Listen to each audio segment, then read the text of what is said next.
Nickel is an essential metal used in stainless steel and batteries for electric vehicles. While the war between Russia and Ukraine rages on, the London Metal Exchange has staged an unprecedented short-selling war over nickel. Within 2 days, the price of nickel tripled.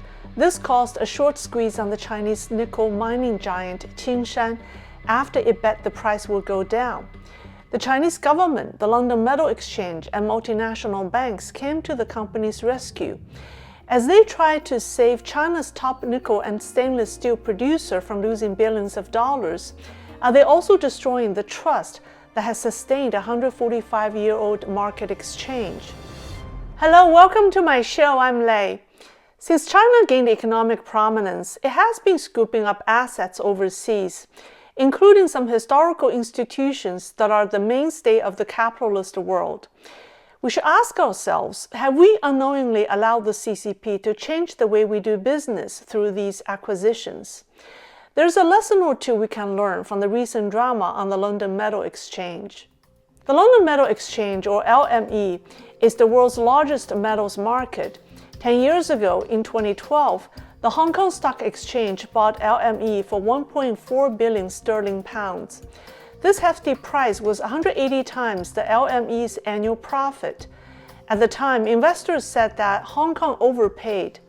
But for the 145-year-old British institution, it was a deal that's impossible to resist. The acquisition was set to help China achieve its 12th five-year plan. The Hong Kong Stock Exchange's chief executive, Charles Li Xiaojia, said this about the deal. We will use the LME as a platform to expand into international commodities markets. We can also launch yuan products via the LME platform, which is an important step for the internationalization of yuan. Anytime the CCP offers you an extraordinary deal, you should think it over very carefully. It might be a deal you'll regret later. Tsingshan Holding Group, the world's top nickel and stainless steel producer, is a private Chinese company. It owns 60% of laterite nickel mines in Indonesia and has an industrial park in the country for mining, processing, and producing ferronickel.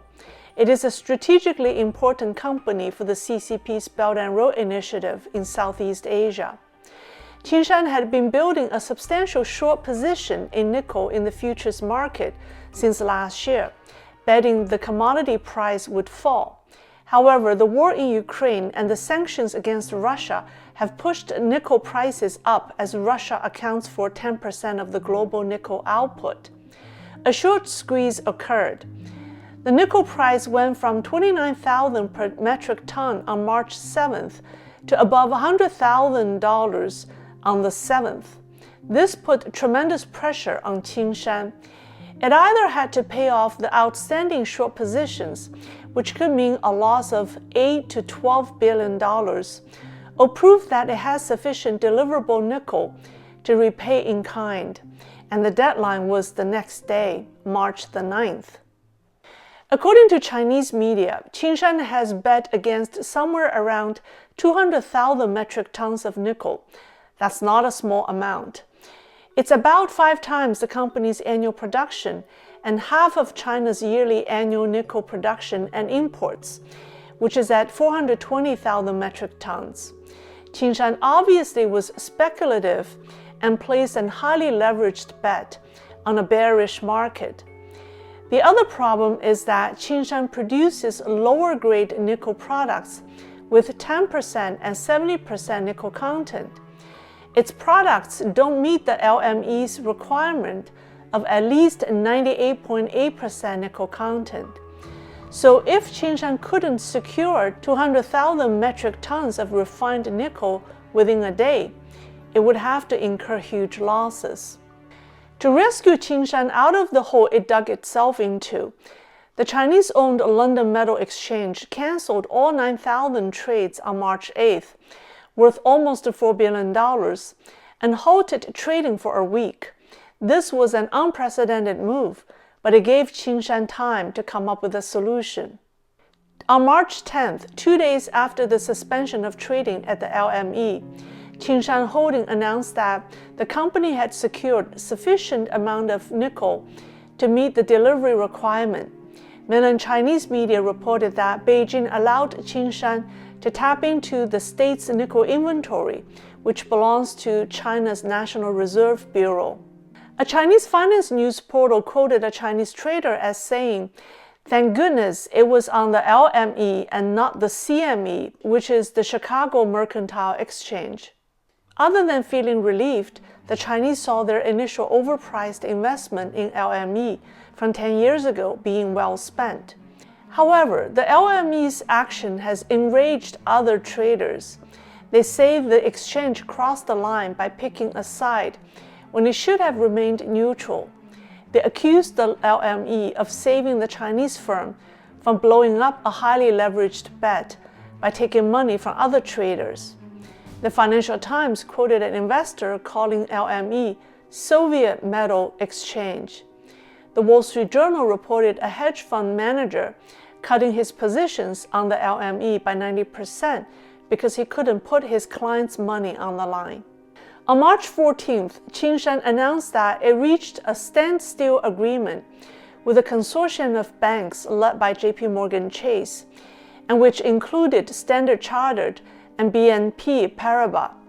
The terms of the agreement were not revealed, but because of this agreement, TSINGSHAN wouldn't be pressed right away to make billions of dollars in margin calls or close out its short positions. Margin calls refer to the money that traders must deposit with their brokers to cover potential losses. After a week's halt, the London Metal Exchange resumed nickel trading on March 16th.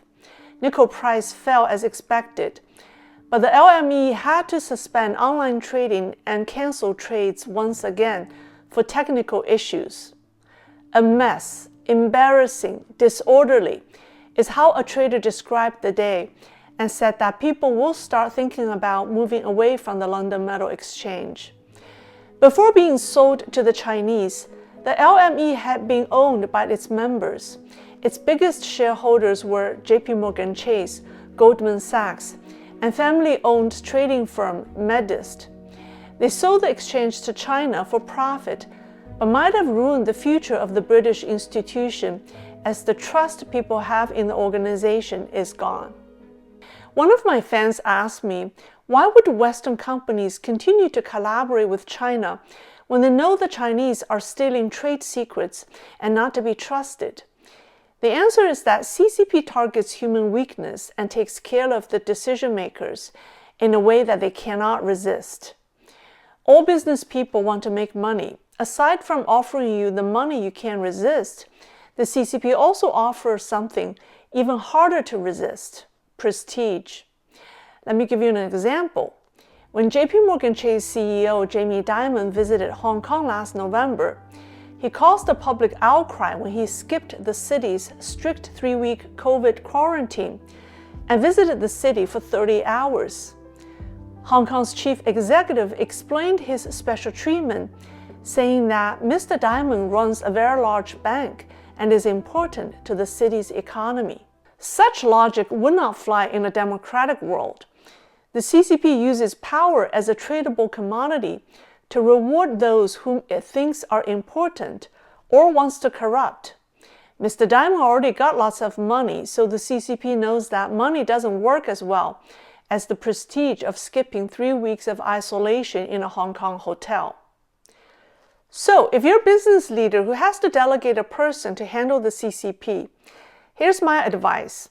Send someone with high moral integrity. That person will not be influenced by money, fame, prestige, or women. None of the CCP's tricks and traps will work on him, and you will thus have the upper hand in the relationship. The world isn't short of smart people, nor are we short of people with high moral character, but we often place intelligence over moral character. It's time we put morally strong people in charge, especially when it comes to dealing with the Chinese Communist Party. That's all for today. Thank you for watching. I'll see you next time.